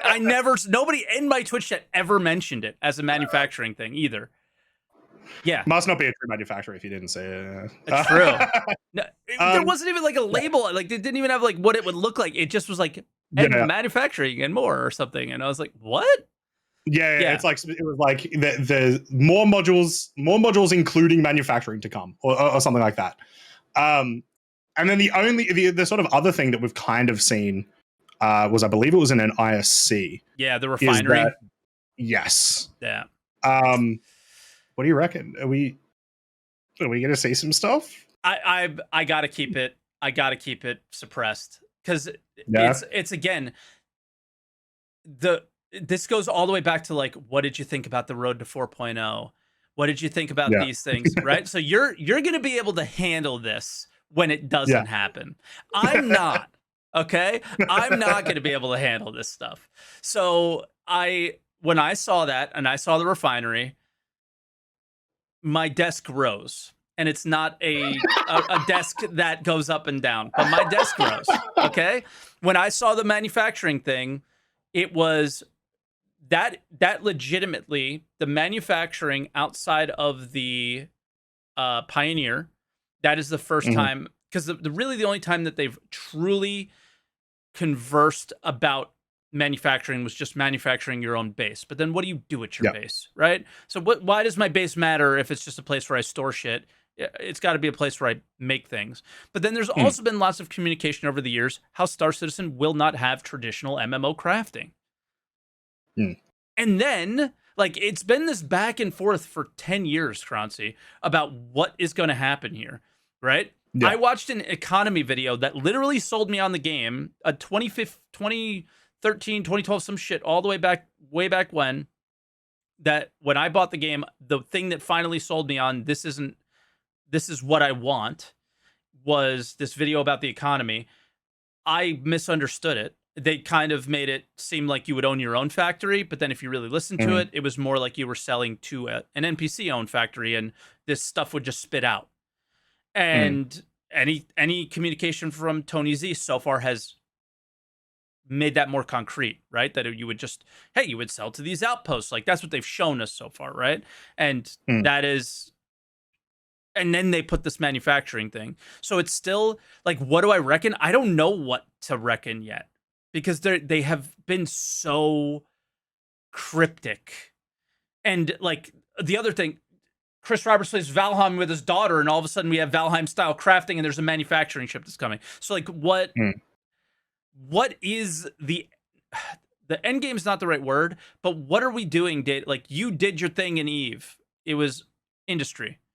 What does that look like in Star Citizen? Because they have all these ships and all these pieces of that puzzle exist, but how do they connect and what do we do with it? I mean, if you ask me what I wanted it to be like, I can answer. But if you ask me what I think it would be like, man, it is the Star Citizen mystery. But for me, if it doesn't exist like EVE, Star Citizen's gonna be balls and suck. Yeah. So I hope it's like EVE. Yeah, there are so many people that are wanting, it's the silent majority. Like this is a really, really important feature and a really important idea of, like, what am I going to do day to day when I log in on a theoretical release? And it's probably the most important. It's going to be the thing that a lot of people are going to spend the majority of their time on, and we just know nothing about it. But there's still, like, they obviously want something or planning to want something, and there's, like, hey, it's your refinery. It's like, okay, but what does that mean? Why am I refining something? What do I do with it after? If it's just selling it, I don't want to play this game. I don't want to play that game. I don't want to play a game where I take something and I just sell it. Because that's what we have right now. And that's why I don't mine anymore. That's why I don't cargo haul. That's why I don't, like, barely play the game. Because I've just done that enough, and I need the next piece. I need the next level. I keep adding levels onto this. It's time for just the next level. What does the next level look like? I mean, honestly, the next level was refueling. Yeah. Right? I think, there's a level in between where we need to make the fuel. We need to create the fuel. But they added the second to next level, after it, before they did. But yeah, that's the one that gets me is that, I don't know. It's got to look more like Eve. People need material, and the thing that is so contradictory to all that is, and why I'm so not sure about everything that Tony shared with us so far, is all these quanta are going to go out and start doing it, and not us. And I hope it's really balanced in the way that the quanta fills in if we don't do it. But we're the first. We matter the most. Yeah. Then they're there. The way it's all been communicated so far is you're living in Tony's world, and you can go to the factory, and this factory will spit out material from what you gave it. But you're just living in Tony's world, and it's not more like when you play an MMO, you're the hero. That's not going to be a thing in Star Citizen necessarily, but you do need to feel like one. You do need to feel like you're the center of the universe a little bit. But part of a bigger, like, the universe needs to feel bigger than you, but you do need to feel important. And that's what scares me. I think the big thing why I don't have that same concern is because it's supposed to be the quanta react to us, right? So it's like, I never got that vibe, though. Maybe I'm just bad at listening, which I probably am. I'm gonna go rewatch those videos. Yeah, but the vibe that I got is they're reacting to us. Now they're still doing 90% of the work, or whatever the number was, but it still means that we could see something in the economy that might be worth a ton of money. Awesome. I'm going to make a ton of money, but I'm only going to have 6 hours to do it before the AI fully catch on and start changing that. Killing it. You know? Yeah. So, exactly. So there is still that element, I think, as well as there's likely to be locations that, like, even though it's like, the full population is like, 10 players for every 90 AI, I've got to assume there's going to be locations where it's still going to be mostly players, like in these sort of backwater, like, why would an AI go there in the first place type systems that players can really make their own and really profit from. And then that's where those stories are made. It's kind of like in EVE Online, there are tons of AI in regular space. When you go into nullsec, there's not. That's where the stories are made, I mean, I think pretty on topic to this discussion is, then what does Pyro look like? Is Pyro going to be 9 NPCs to every one player, or should it be less?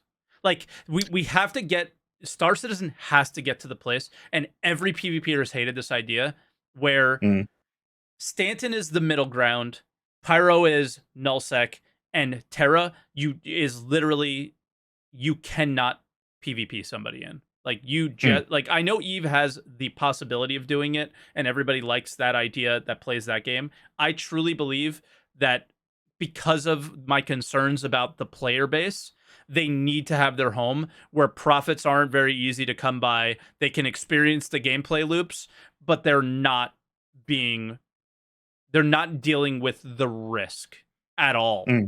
Not the risk should be an NPC, not a player in that place. And I know a lot of people don't like that point of view of me, but I mean, just literally Soul and Terra should be like that. Like, if you want to have your ship meet up and you don't want anybody to bother you and stream it on Twitch and all those things, you go over here, right? And here's your safe space, but that's it. There's no point in really being there other than it's a super safe space and it's really cool looking or something, right? And that's how I look at a place like that. But we really need to get to that point. And what do you think Pyro's going to be like? I mean, we're theoretically not far away from it, even though it's going to be a bit of a ride to get there, So in that instance, in a fully released, everything's done Pyro, I sort of see that as there's lots of pirate activity, which means why would the like risk averse AI go through there? Yeah. Cool. That's where I can make money. Exactly. Because I can be risky. I'm a player, right? I have infinite lives, technically. Like, whatever. Yeah, we don't know yet, but Yeah. So that's how I would see Pyro in that regard. One thing I'd like to see that honestly probably just will happen just by nature of it being a game, and even with what we've got now, is I do feel like it's going to be hard in general for players that are participating in piracy or whatnot just to get to Sol and Terra straight up, because one, they tend to have to go through multiple systems. Yep. There is no way in my mind that well-traveled jump points aren't going to have heavy security. So good luck trying to get past them a lot of the time, right? Yeah. Like, even if it is just NPCs, obviously they'll be beatable, and that's an appeal all on its own, but it's going to be hard.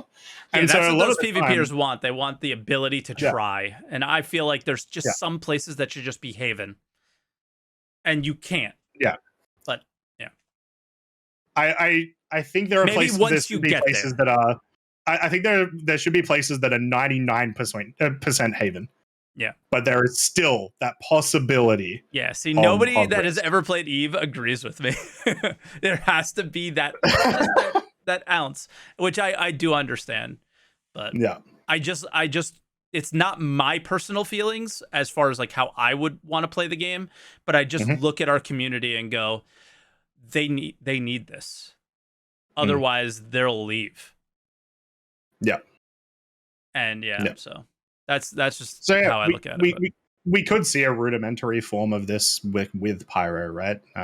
We know that the reputation system's in like a relatively okay spot that could push towards keeping pirates in certain locations or whatnot. But that's my bane right now. That's one of the things that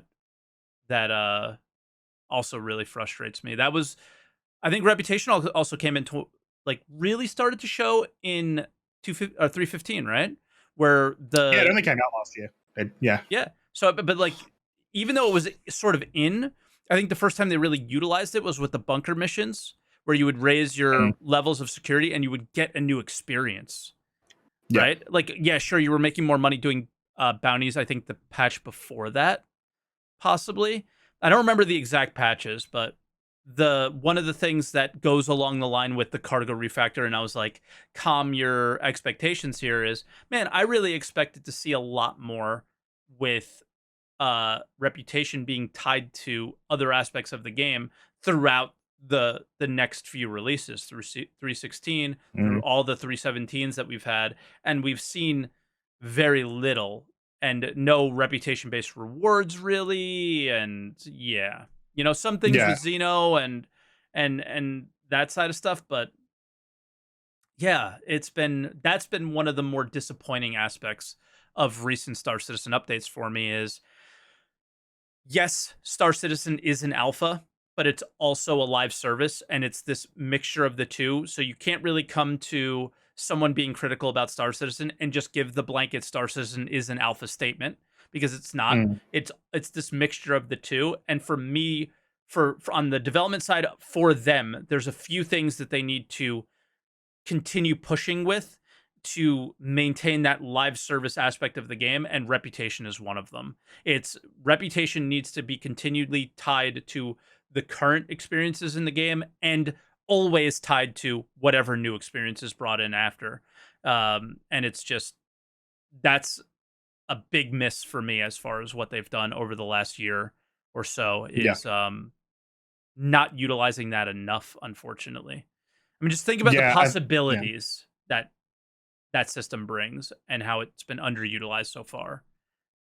Yeah, and like, it was a really big part of what they released, end of last year, start of this year. And they were ready to start working on, we want this to start influencing foe and friend. Not long term. It was relatively short term.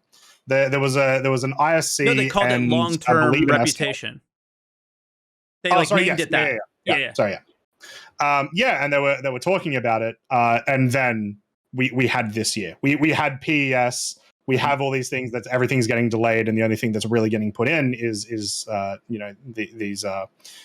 like a couple of missions and locations.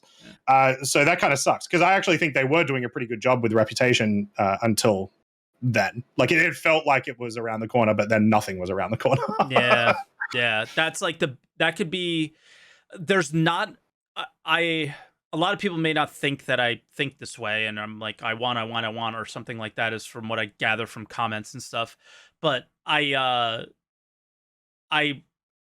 am comfortable being patient if they continue to improve upon what we currently have as well.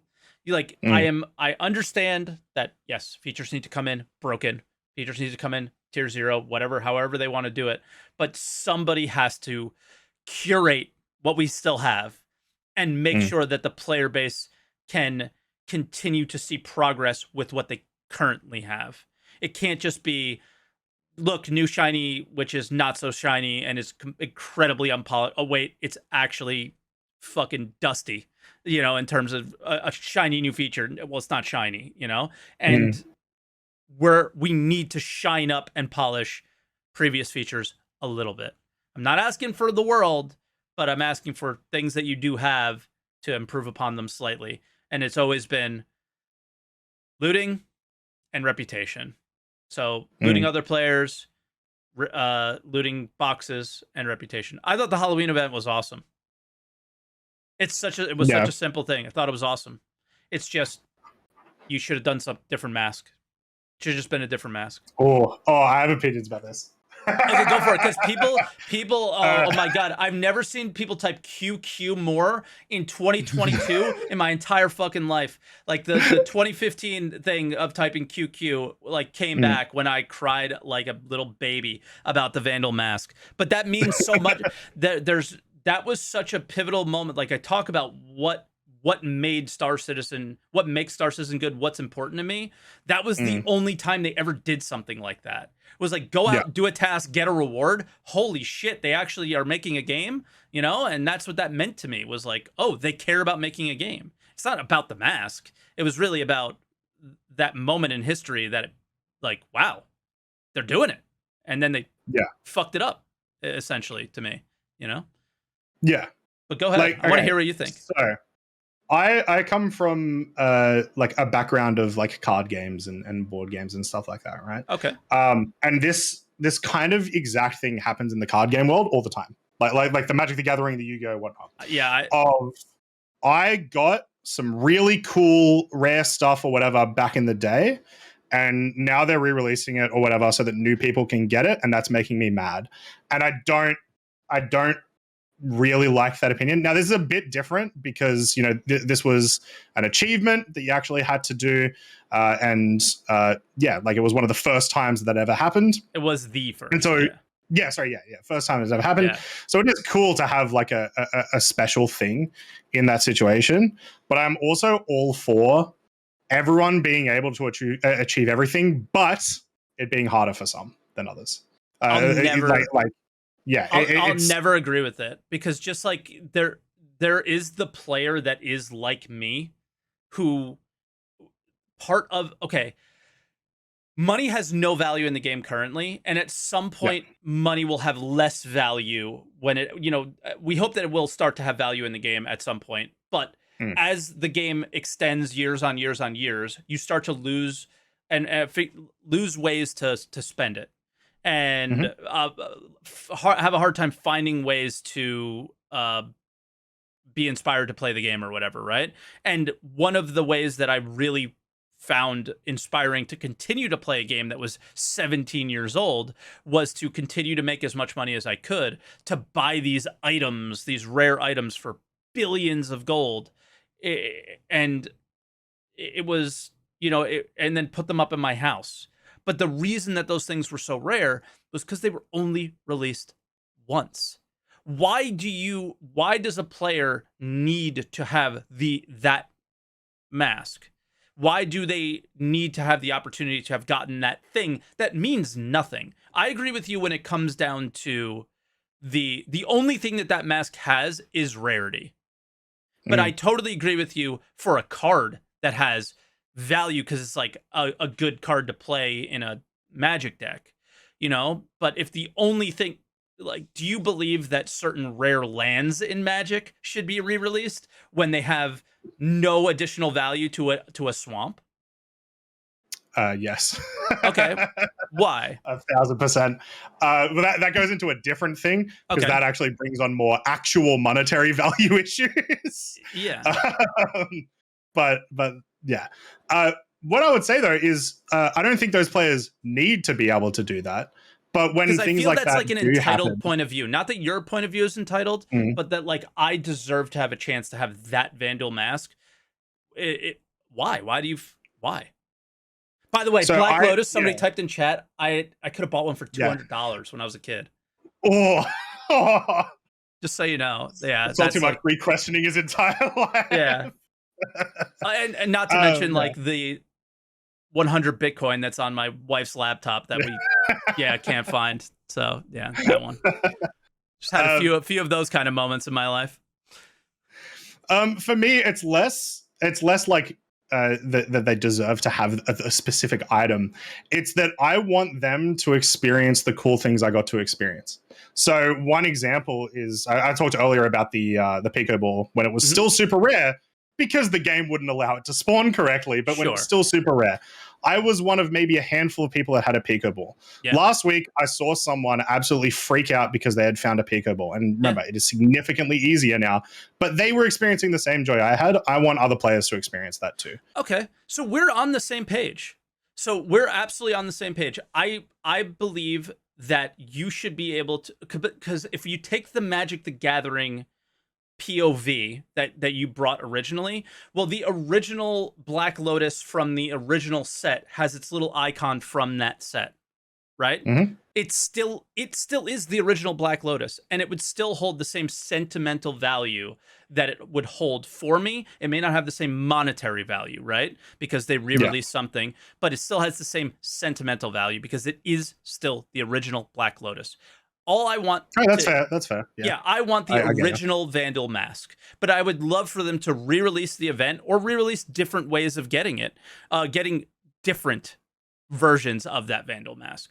Like I literally told Xylo, he was in chat when I was like crying like a little bitch about it, and I said I don't care if you just change the color of the eyes or even change the name of it, because in the end, it will still be the original then. And I went through hell to earn that thing. I learned how to PvP for the first time getting that thing. There's like all these extra things that go on top of it. But then somebody went to an outpost in an armistice zone and found it, right? Like there's a lot wrong with the way it all went down. And the simple solution is change the fucking color of the mask and change the eyes on it, change the name of it. I got no problems. Wrap it up. We're good. And like, that's how I look at it, is you'll get a slightly different Black Lotus and we're all good. You know? In that situation, would you have felt as like passionate about that if the task like came back? Like if it was the exact same task that you had to complete, which was what I think it was like 100 PvP kills, right? 50. Something like that. 50 unique. Yeah. It had to be 50 different people. If the task came back with the same reward, like would that impact it enough for you to like because I feel like that's they're achieving the same thing you did, they're just not doing it at the same time. For this specific mask, I think I would be okay with it. But if we're talking in the future, in a released Star Citizen, in whatever universe that actually happens, and it might not be this one, but it may release at some point. In a released game, there should probably be some like storylines and things that happen in the history of Star Citizen, where there will be some exclusive items that are earned during those events. Those should never be re-released. Those events should never happen. And the exclusivity of those items should always exist. This is a kind of one-off holiday event. It's a little bit different, and I'm sort of okay with that. But it, for now, that represents those storylines and those things in Star Citizen for me. So I think that's why I feel so strongly about it. But if there are true stories, like if Xenothreat happened once and never happened again, that armor should never be re-released, in my opinion. Is that fair? Yeah. So you're saying that you want items that which I think history. This is fair. Yeah, you want items that have history, that when you do show them off, you can be like, hey, look, I was there. Exactly. Or I bought it from someone who was. But yes, because eventually people will leave the game and sell their stuff, whatever, right? So that's what's important to me. And I guess for now, this specific mask is Star Citizen's history of the first time they ever did anything related to gameplay. Yeah. So like it's special in that way to me. So yes, you and I are on the exact same page, I think. Yeah, like, I think I agree with the Picoball sentiment. Yeah. Right? Yeah, I agree with what you're saying, but I just personally have more leeway. Yeah, with like I think it's okay, but I understand wanting it to be special, of course. Yeah. Like people would want it to be special, but it doesn't. It goes back to like one of the first things I said in the podcast, which was like it wouldn't bother me. Yeah. But it would bother me like to no end. Yeah. Yeah. Like, the Vandal mask, like I'm willing to put the Vandal mask like whatever, because it's not really that big of a deal. But I'll think back to like an Ultima Online event where this city was being attacked by orcs, and you had to go there, you had to kill the orcs, and there were some not so rare items, which were like these berries that they dropped. But then there was the destroyed pieces of the wall of this city, and some people have those, and they are some of the most valuable items. It's just a fucking brick, it's not anything special, but it was a historic moment, and there's only so many of them. And what gives that item value is there's only so many of them, and the history. So for me, the history has to be applied to it as well. The only so many of them, you and I are on the same page. Re-releasing stuff because other people didn't have the opportunity to get it, fine. And then if we're going to take this conversation to another place, what do you think of the like reputation side of things, where you might have to earn really useful items and people may feel entitled to those without earning them, maybe properly? This is weird because it's not exactly the same conversation, but there is, I believe, a little bit of an entitlement problem in Star Citizen, where people felt entitled to, let's say, the Vandal mask and conga lined it instead of actually doing it the right way. Again, this was CIG's fault for allowing that to happen, and players are going to find the easiest way to get things. No fault on those players. But when we were like, that kind of sucks, people were like, fuck you, I wanted to get the mask. And it's like, well, that entitlement's like kind of shit. And I always wonder if we're going to get into a place where there's like badass quantum drive, badass weapons, badass power plant, something like that for your ship that's earned in a really difficult way. Another question before you answer. I don't believe any of those badass components should be a one-off, found at an event and only exclusive thing. Okay. Yeah, cool. Yeah. So it is a different situation, obviously, because you're not time locked. Yeah. If you are skill locked into something, sick. Yeah. Very cool. Which I guess we would be reputation locked then, because we don't have skill. Yeah, exactly. Like reputation, or like maybe you have to kill a specific warband of fighters, whatever, right? It's really hard. Yeah. Then that's 100% fine, and I would be all for that, especially because you can do that whenever. Yeah. That's the big difference between those two situations. Yeah. So I do actually hope that happens in that, but I want to be specific here. I want that to happen, but I want it to be like, let's say you've got like your 5 reputation levels, like you have with a lot of security forces right now, and that at 5th, when they give you a reward, which it does seem like they're going to move towards, because they started doing that last year with CDF. When you get to that 5th level, they give you a P4AR that fires 5% faster rounds. Ooh, you know what dude! I mean? That's so okay, what I want. I love very minuscule changes. That makes it worth it, because I want to inch out every little bit that I can. Yeah. But very minuscule changes so that it doesn't completely invalidate the other things. Like, I want to RPG Star Citizen a little bit more than it is, and I always get pushback on that. Always get pushback. People just don't like RPGs, I guess. All right, whatever. I mean, dude, think of, you remember CitizenCon skills? People lost their shit. Lost their shit. Yeah. What did you think about it? Seems good. Seems fun. Yeah. They aren't impactful enough for you to completely like, you know, but it gives you roll someone or anything. Feeling of progression, right? Like, yeah, hey, exactly. Look, my character reached this thing because I teabagged and squatted. I did squats a lot. Yeah. You know? Yeah. I just yeah. Anyone who plays an MMO is like, yeah, makes sense. Anyone who doesn't is like, but this is supposed to be entirely a skill-based game, and they just start fucking shaking and losing their mind.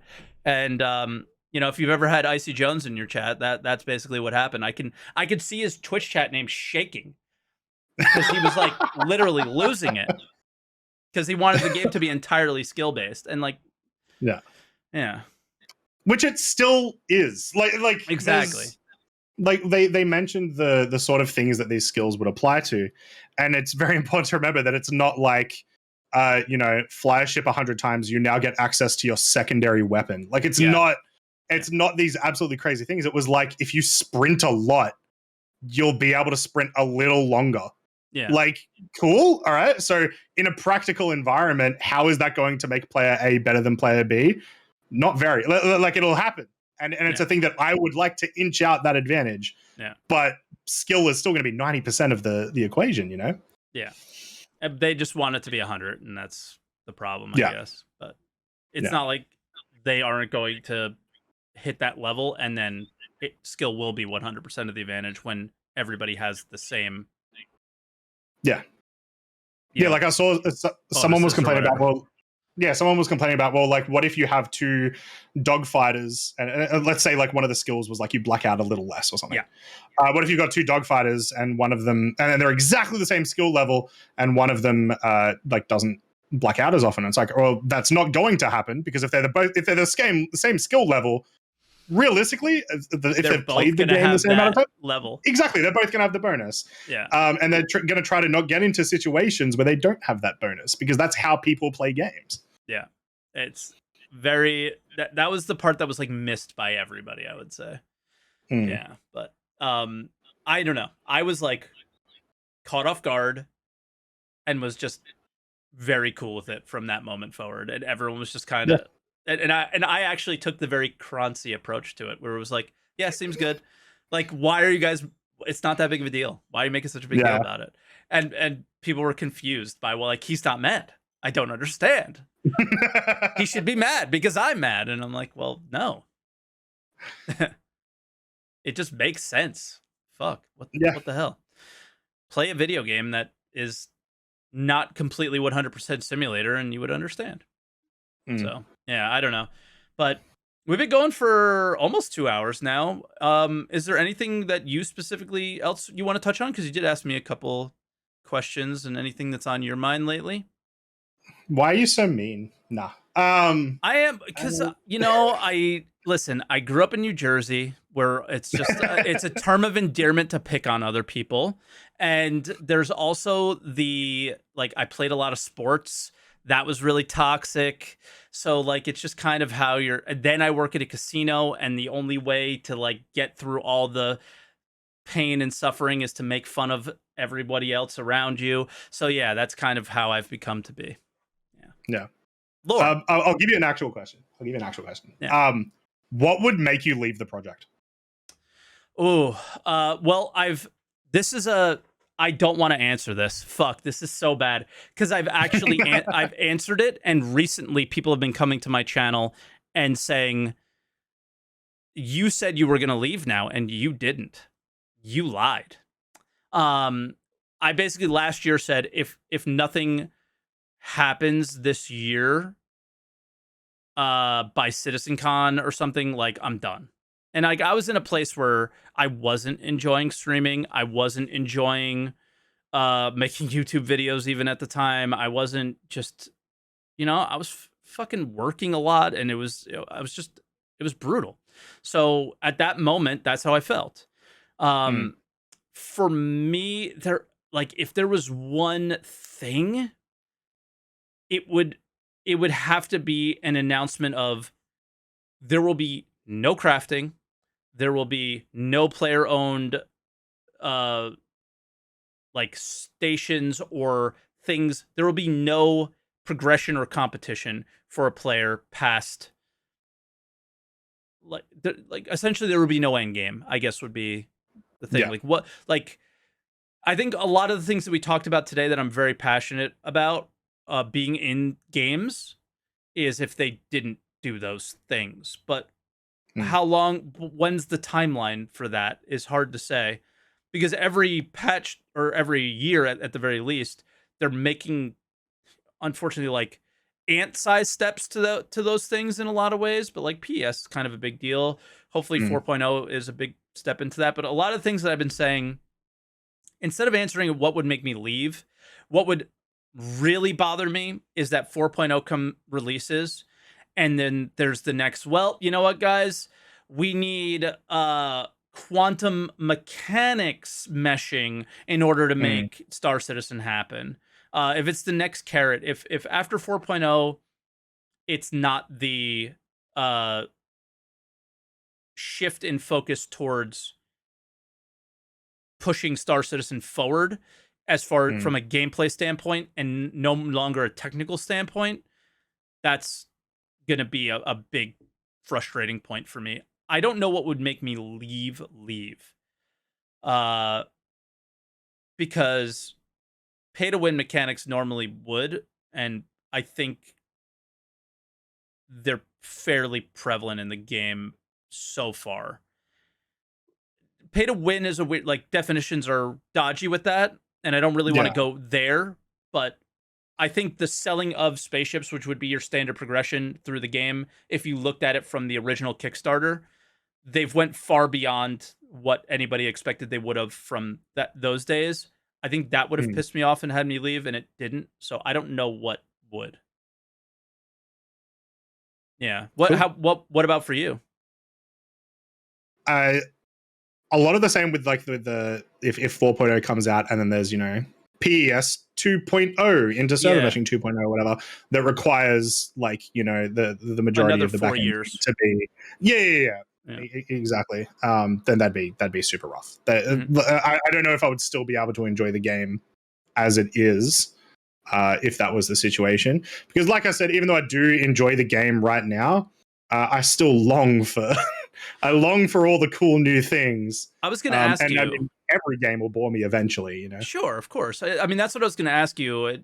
Just as you were sort of saying it, do you enjoy the game for what it is? What percentage, right? Because like I Yeah. find myself enjoying Star Citizen not just for what it is now, mostly not for what I don't enjoy what it is now. I enjoy what it could be based off of what I see right now on my Mm. client as well. Not just what they're talking about and what's planned, but you jump in game and go land on Daymar, get out of your ship and walk, like just look around and take in the. I know it's just a desert, but if like you don't feel like you're in Star Wars for a moment, like I do occasionally all the time, right? You just land somewhere and you're just like, holy shit, right? This is wild. But Yeah. then you get back to reality when you don't really have much to do, or when the airlock launches you across the planet and you die, right? So there's that. But yeah, what do you enjoy it really for what it is now, or what it is now plus what it could be, right? Yeah. I would have put just as much time investment in this game right now if it was finished and the bugs were gone. so like no additional features. The game is right now. I would have put the exact same amount of time investment in if they were like, cool, we're done, but we'll fix all the bugs. That's been my So there is a percentage obviously that's like I am continue to play it because I know of stuff that's coming. Yeah. But it's also one of the best things about having only joined the game 3 years ago is, from what I've heard from older backers, is that was kind of a turning point of them being like, we're going to put features in the game and there's stuff for you to do now. And like every patch has extra stuff. So I've I've been able to see and feel all the new things as they've come out. I haven't really had to wait, except for this year. Yeah. So my attitude towards that might change. I don't know, but yeah, and the hope is that this year is the one-off. Like it might be, it's going to bleed into next year. We know this because we don't have 4.0 at the end of this year. But that was the thing is like this should be the last awful year that ever exists in all of their communication to us. This should be it. After 4.0, it should start to shift. Will it? I don't know. But again, that's a thing. But I agree with you 1,000%. And this is why I am the way that I am, is I really think that one-star system, Stanton, and the current system that we're in, with a lot of the things that we have, minus bugs, and turning on some economy, and just giving us an ability to trade player to player, and like, I think we have a damn good game. Right? You basically have Space Tarkov or Space DayZ. Yeah. So those games are pretty good. And all right. I heard people play those. Yeah. So like maybe not Tarkov, because Tarkov really has solid progression. So like, like going with reputation a little bit.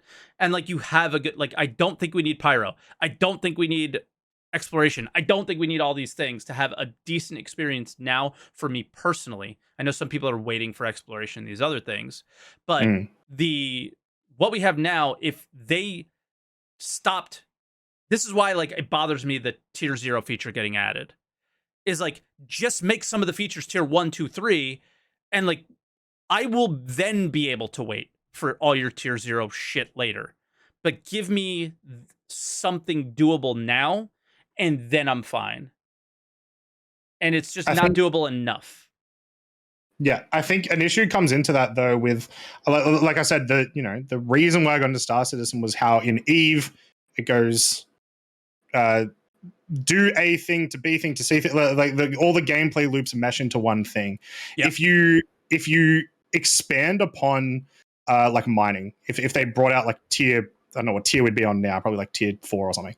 If you brought out like tier 4 mining, it's very likely that that's going to have to be rewritten when they bring out tier 0 refinery, right? Whereas if they just spend the time on tier 0 refinery, then that's going to be in a better situation. Exactly. And it's just going to kind of suck. So. Yeah, I know. And like, I that's why like I get, that's perfectly sound logic and it's just fine. But I also just sit there and go, I would have a lot easier time being patient if the experience now was a little better. Like we just said before, in a perfect world, there would be no bugs and I can experience this game decently and it'd be fine. Yeah.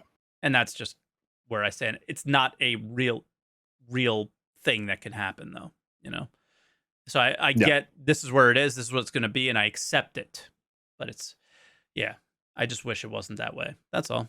But I don't know. I accept it smiling while racing. Good times. Hell yeah. Well, and that's the thing is I think, dude, I'm going to be buggy racetracking like hardcore. That's the one that I'm most excited for. I'm going to get the wheel out and everything. Yeah, it's going to be great. Yeah. But I think this is probably a good place to stop. We're hitting 2 hours right now. So, Croncy, anything, any events you got planned coming up? Where can people find you? All that stuff. Yeah, so you'll find me on Twitch 5 days a week, usually when SaltEMike's streaming. So if you want a bit of a better stream, you can stay on SaltEMike stream. So that's twitch.tv/Croncy. Go to Croncy. He actually plays. Yeah, but we do like hide and seek. Actually, we didn't talk about it, but I love doing random little like, let's do a hide and seek on an 890 jump. Love that shit. Anyway, I used to do that stuff. We used to do Simon Says in Star Marine. Nice. Yeah. So you can find me there. I don't think I have any events coming up. I just did a bunch. I did just celebrate 1 year of partner on Twitch, which was very cool. Like yesterday. Congrats, dude. Thank you. Yeah. Yeah, so you can find me over there. I'm doing a lot of stuff on TikTok at the moment. Really? I don't know how long that'll last. Yeah. How's it going? It's going okay. It's going better than YouTube is. I parked my name. That was it. I never did anything else. No. And yeah, I'm always open crew. So if you guys want to come play around and you actually want to play the game a little, even if we do some weird sandbox stuff, feel free. Nice. Well, all right, man. I really appreciate you coming on. I think this was one of the, like, we went everywhere with this conversation, and it was really fun. And I think you're really well spoken, really good point of view on the game, and it was really enjoyable to have a back and forth. And anytime I talk to somebody that's a little bit more grounded, I think I'm able to share my points of view as well. And people sort of hear that they're not as extreme as people think that I actually am. It's always a nice thing to have, as well as just generally having any conversations with people. And yeah, like I was even watching it in Twitch chat. Like one guy said something like really nasty about me, like really fucking nasty. And then 2 to 3 minutes later, I said something and he was like, wow, a really sound point from SaltEMike. And it's like, yeah, well, maybe if you like sit around and listen a little bit longer, you might actually hear those more often instead of like the one annoying thing that gets shared around to people. Like, come on, dude. So yeah, dude, Croncy, this was great. Hopefully we start playing some more together when I start playing a little bit more. And yeah, looking forward to it. So thanks for coming on. I really appreciate it. And we'll see you soon. Yeah, cheers for having me. Thank you. Yeah, 318, here we go. Bye now. All right, guys, that was Croncy. I hope you guys enjoyed it. That was an Answer the Call. That was really fun.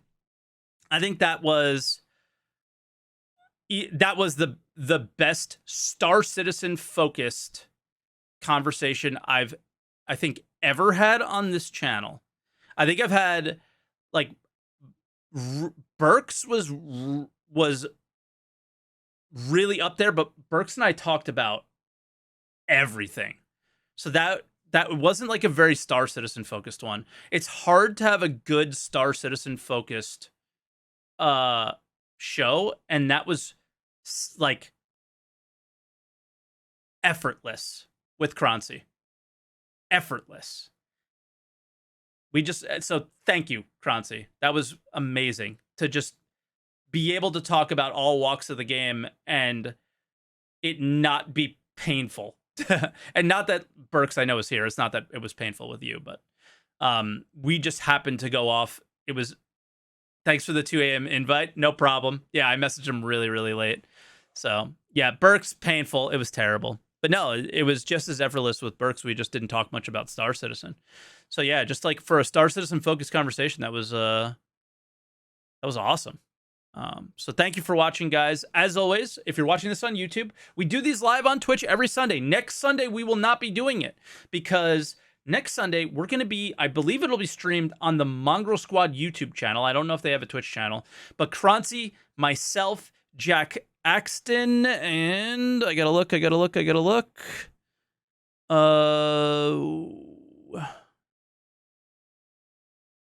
Hold on.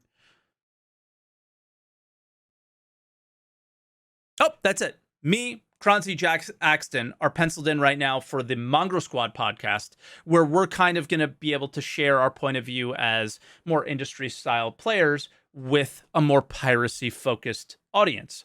So, and conversation. So that should be pretty cool. That's going to be around the same time as the podcast would normally be, which I think is about 11 a.m. my time. I have to double check on the time zone stuff, but Sunday will be a podcast on Agent Sleddy or Mongrel Squad's channel. So really, really excited about that. You thought it was on the day before.